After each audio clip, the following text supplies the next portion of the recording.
उन लाल रंग के उल्टे पैरों के निशान को देखकर काकी डर गई थी और उन्होंने सुहाना को बोला था कि उल्टे पैरों के निशान, ये तो डायन के होते हैं। ये सुनकर सुहाना के भी होश उड़ गए थे। वो घबराई आवाज में बोली, डायन? ये कैसे हो सकता है काकी? ये सच नहीं हो सकता। इस पर काकी बोली, अभी तक जो कुछ भी हुआ वो भी कहाँ होता है, तुम खुद सोचो। तभी सुहाना, जो अब भी उन निशानों को देख रही थी, वो उन्हें बोली, काकी, ये जो भी है वही मेरे बच्ची को लेकर गई है, पर वो डायन कैसे हो सकती है? कहते कहते सुहाना रो पड़ी और आगे बोली, पता नहीं मेरे साथ इतनी अजीब घटनाएं क्यों हो रही हैं। पहले तो मेरी बच्ची लगभग दूसरे महीने में ही पैदा हो गई, फिर वो अजीब सी दृश्य जो मैंने आज अपने सपने में देखे, और वो छिपकलियां। सुहाना अपने साथ घट रही घटनाओं के बारे में रोते रोते बोले जा रही थी और काकी सुहाना को रोते हुए देखे जा रही थी, क्योंकि कहीं ना कहीं उनके मन में बहुत से सवाल उठ रहे थे। सुहाना की बात का जवाब देते हुए उन्होंने कहा, हाँ बेटी, तुम्हारी बात सही है। तुम्हारा गर्भ भी कोई आम गर्भ नहीं था। ये सुनकर सुहाना ने काकी से पूछा, आम गर्भ नहीं था? क्या मतलब है आपका? इस पर काकी बोली, अब मैं क्या बोलूं? मैंने भी जब उस किताब में पढ़ा तो मेरे भी होश उड़ गए थे। काकी अभी आगे कहती, इतने में सुहाना हैरान होते हुए बोली, ये आप कौन सी किताब की बात कर रही हैं काकी? और आपने ऐसा क्या पढ़ा? देखो बेटी, ये मैं तुम्हें कैसे बताऊं? तुम तो जानती ही हो तुम्हारे साथ कैसी अजीब अजीब चीजें हो रही हैं। इसीलिए मैं पंडित जी के पास गई थी और वहाँ मैंने एक किताब में कुछ बातें पढ़ी। मैं कल तुम्हें पंडित जी के पास ले जाऊंगी, वही तुम्हें सब समझाएंगे, क्योंकि ये बातें मेरी समझ के परे हैं। अभी तुम आराम करो। काकी की बात सुन सुहाना बोली, सुबह तक इंतजार? पर तब तक मेरी बच्ची, उसका क्या होगा? वो कहाँ होगी? इस पर काकी ने कहा, मेरी बात को समझो, वो ठीक ही होगी जहाँ भी होगी। पर अभी तुम यहाँ से निकली तो तुम्हारे ऊपर गांव वालों का कहर टूट सकता है, और अभी तुम कहाँ ढूंढोगी अपनी बच्ची को?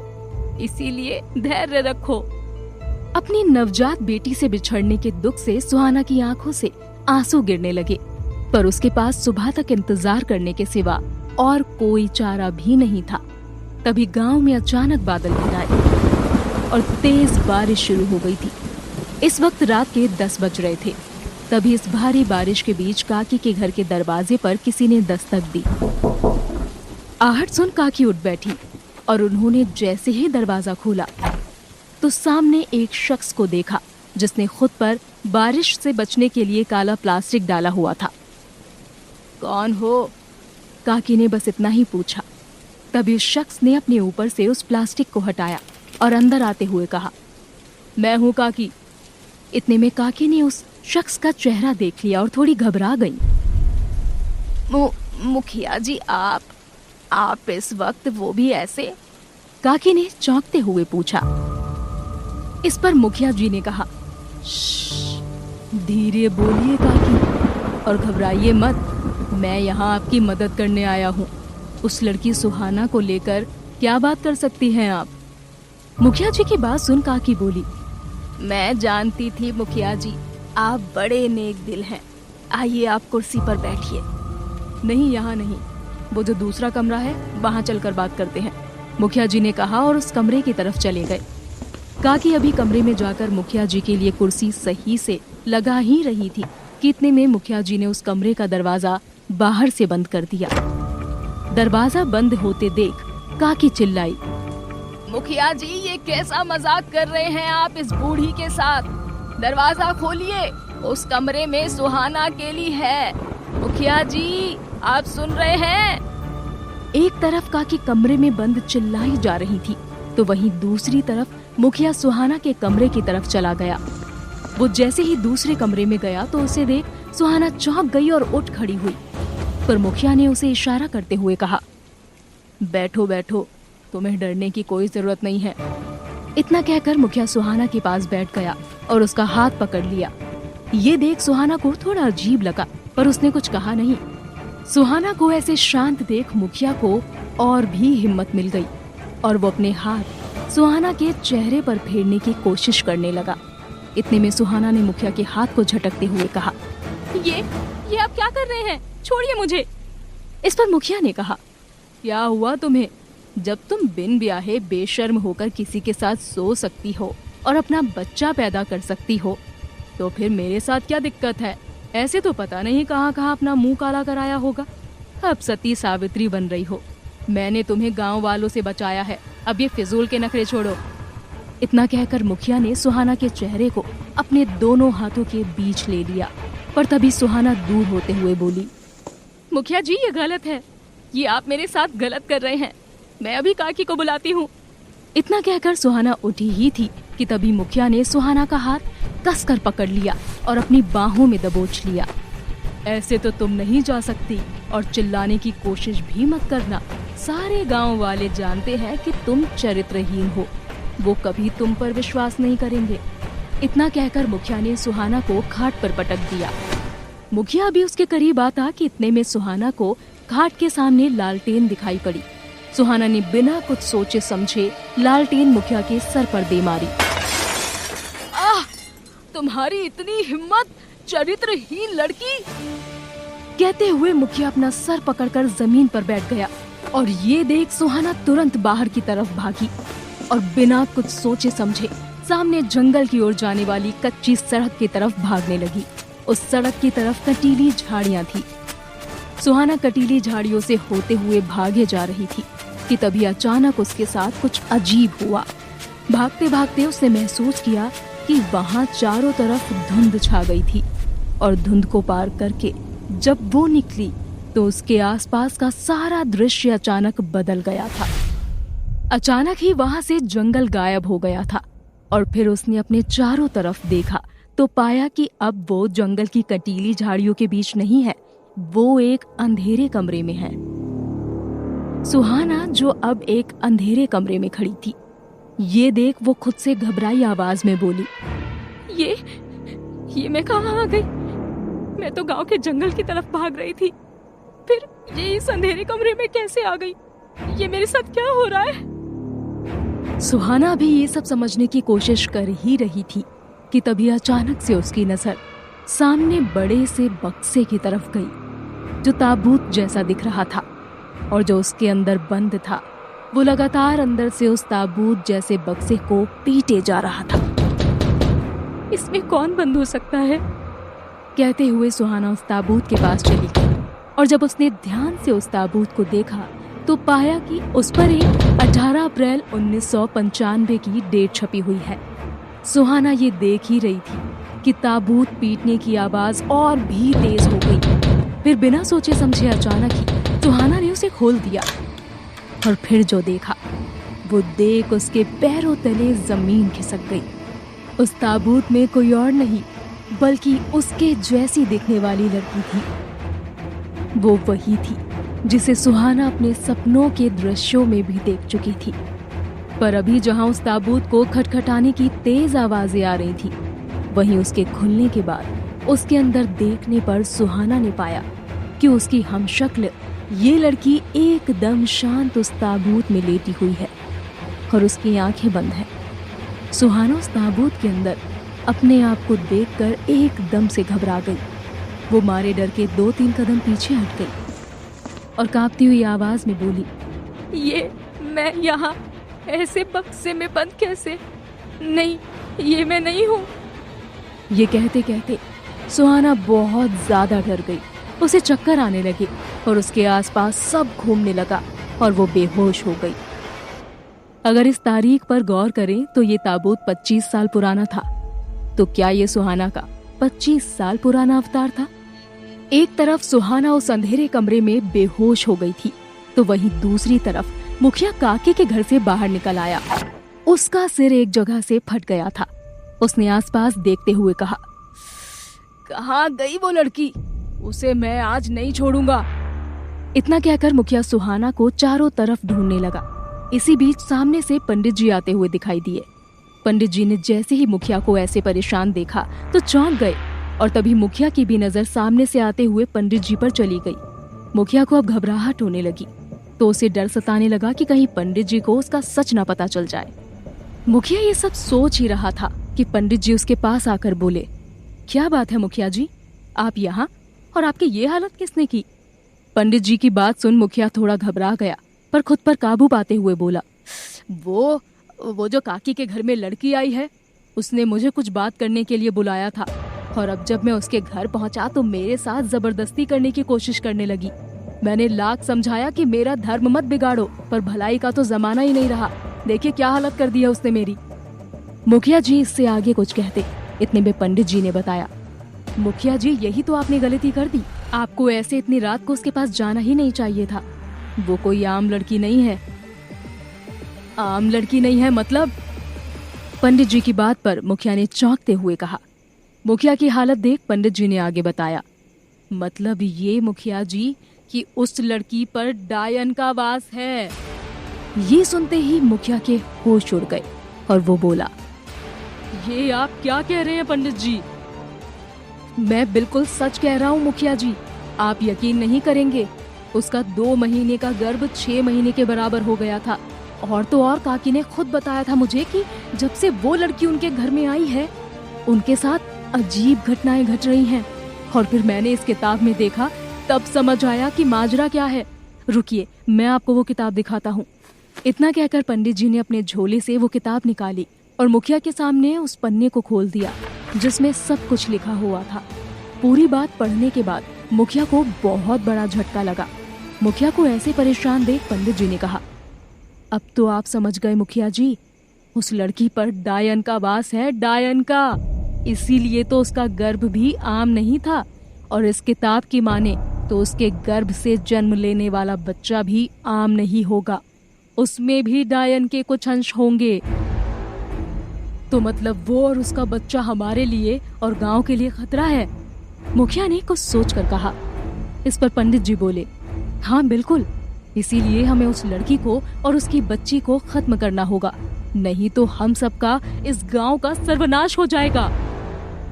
पंडित जी की बात सुन मुखिया ने मन ही मन सोचा, इस लड़की ने मेरी जो बेइज्जती की है, अब सही मौका है उसका बदला लेने का। और फिर वो एकाएक आवेश में आ गया और ऊंची आवाज में बोला, ठीक है, फिर तो हमें गांव वालों को जमा करना होगा और उस डायन को सबक सिखाना होगा, नहीं तो वो हमारे गांव को खा जाएगी। पंडित जी चलिए, गांव वालों को बताना होगा, आज वो और उसका बच्चा नहीं बचेंगे। जी आप चलिए, मैं जरा अपना ये सामान रख कर आता हूँ और कुछ कवच ले आता हूँ ताकि उस डायन से सबकी रक्षा हो सके। इतना कहकर पंडित जी अपने घर की तरफ जाने लगे और मुखिया गांव वालों को लेने चला गया। तभी पंडित जी जो अपने घर की तरफ जाते हुए काकी के घर के सामने से गुजरे तो उन्होंने दरवाजा पीटने की आवाज सुनी और किसी के चिल्लाने की आवाज सुनी। पंडित जी को कुछ ठीक नहीं लगा और वो झट से काकी के घर के अंदर चले गए। ये आवाज तो काकी की है और इस कमरे से आ रही है।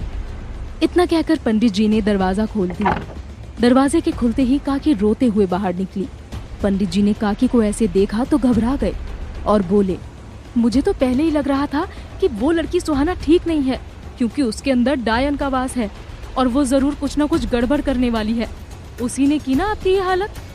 ये सुन घबराई आवाज में काकी बोली, डायन का वास सुहाना में?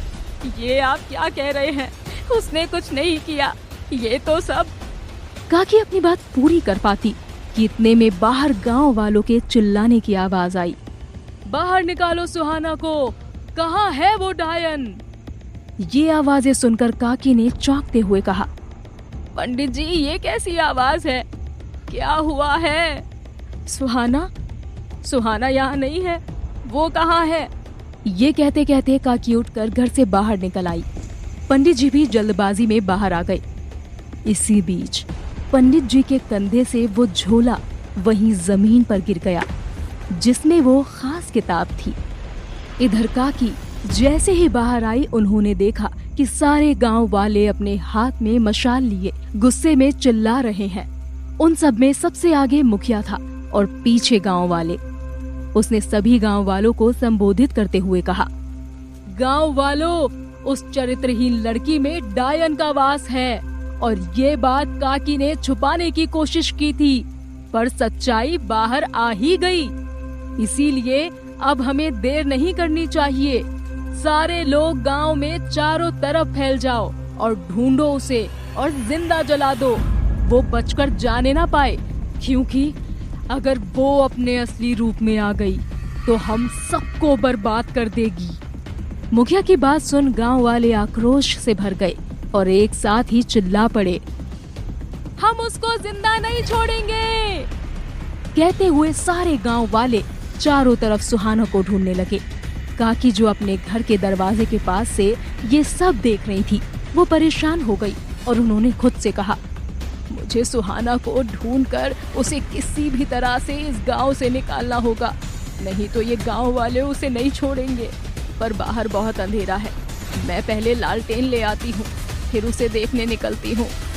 ये कहते हुए काकी घर के अंदर चली गई और दूसरा लालटेन जलाने लगी, क्योंकि पहले वाला टूट चुका था।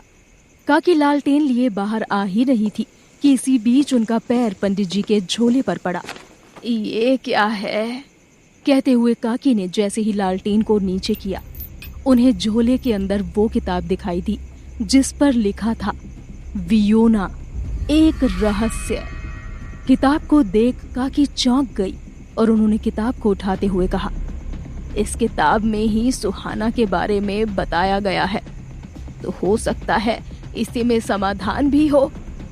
एक तरफ काकी अपने घर में खड़ी उस किताब को एकटक देखे जा रही थी, तो वहीं दूसरी तरफ सुहाना ने जैसे ही जंगल में अपनी आंखें खोली, उसने खुद को फिर से उसी जंगल और कटीली झाड़ियों के बीच पाया जहां वो उस कमरे में पहुंचने से पहले थी। ये देख सुहाना बोली, मैं तो थोड़ी देर पहले उस अंधेरे कमरे में थी जहां मैंने वो ताबूत देखा था जिसमें 18 अप्रैल 1995 की डेट छपी, और उस ताबूत में तो मैंने खुद को ही देखा था। मेरे साथ पता नहीं ये सब क्या हो रहा है, आखिर क्या रहस्य है इन सब का। इतना कहकर सुहाना उठने की कोशिश करने लगी, पर वो उठ नहीं पा रही थी। उसके पैर नुकीले कंकड़ों से लहूलुहान हो गए थे, शरीर में अब भागने की शक्ति नहीं बची थी। अब मैं आगे नहीं जा सकती, मेरी हिम्मत टूट रही है। कहते कहते सुहाना अभी उठी ही थी कि उसके पैर लड़खड़ा गए और वो फिर से जमीन पर गिर पड़ी। तभी अचानक उसे कहीं आसपास से बच्ची के रोने की आवाज आई। बच्ची की आवाज सुन सुहाना, जो बेजान सी जमीन पर पड़ी हुई थी, उसके अंदर जान आ गई। बच्ची के रोने की आवाज? कहीं ये मेरी बच्ची तो नहीं है? कहाँ है वो? ये आवाज किस तरफ से आ रही है? कहते कहते सुहाना चारों तरफ अपनी बच्ची को ढूंढने लगी। सुहाना अभी चारों तरफ अपनी बच्ची को ढूंढ ही रही थी कि तभी उसे सामने जमीन पर वही उल्टे पैरों के निशान दिखाई दिए, लाल रंग के। ये निशान ठीक वैसे ही थे जैसे उसने अपने घर में देखे थे। उन्हें देखकर सुहाना चौंक गई और बोली, यहाँ भी वही उल्टे पैरों के निशान, आखिर ये है कौन? वो निशान जंगल की तरफ एक सीधे रास्ते की तरफ बढ़ रहे थे। ये देखकर सुहाना भी उन निशानों के साथ साथ उसी दिशा में बढ़ गई जिस दिशा में निशान बढ़ रहे थे। जैसे जैसे वो निशानों की दिशा में बढ़ रही थी, उसकी बच्ची के रोने की आवाजें और तेज होती जा रही थी। इसीलिए वो और भी तेज कदमों से आगे बढ़ती जा रही थी कि तभी उसे एक औरत का साया दिखाई पड़ा, जिसकी लंबी सी चोटी हवा में लहरा रही थी। सुहाना उस साए को देखकर डर गई। कौन हो तुम? सुहाना ने डरते हुए कहा। इतने में सुहाना की नजर उस साए के हाथ पर गई जिसमें उसने एक बच्ची को देखा। सुहाना भी कुछ कहती या करती, इतने में उसके कानों तक औरत की आवाज आई, तुम अपनी इस बच्ची से नहीं मिलोगी सुहाना। उस साए के मुंह से अपना नाम सुन सुहाना चौंक गई और बोली, कौन हो तुम? मेरी बच्ची मुझे वापस दे दो। इस पर उस साए ने बोला, क्या तुम 18 अप्रैल 1995 का राज नहीं जानना चाहती? पहले उस राज को जान लो और फिर ले लेना अपनी बच्ची। ये सुनकर सुहाना बहुत चक्की रह गई। दोस्तों, आने वाले एपिसोड में कुछ ऐसे खुलासे होने वाले हैं जो इस कहानी का रुख मोड़ देंगे। कुछ ऐसे राज से पर्दा उठेगा जिसके बारे में हम सोच भी नहीं सकते। आखिर 18 अप्रैल 1995 में इस तारीख की अहमियत क्या है? आखिर क्या है कनेक्शन सुहाना का इस तारीख से? क्यों सुहाना खुद को एक 25 साल पुराने अवतार में देखती है? क्यों दिखती है वो पुरानी हवेली सुहाना को बार बार? और सबसे बड़ी बात, क्या हुआ सुहाना की बेटी का? इन सनसनीखेज खुलासों के बारे में जानने के लिए बने रहिए हमारे साथ अगले एपिसोड में, जो कि होगा एक सनसनीखेज एपिसोड। सुनते रहिए वियोना।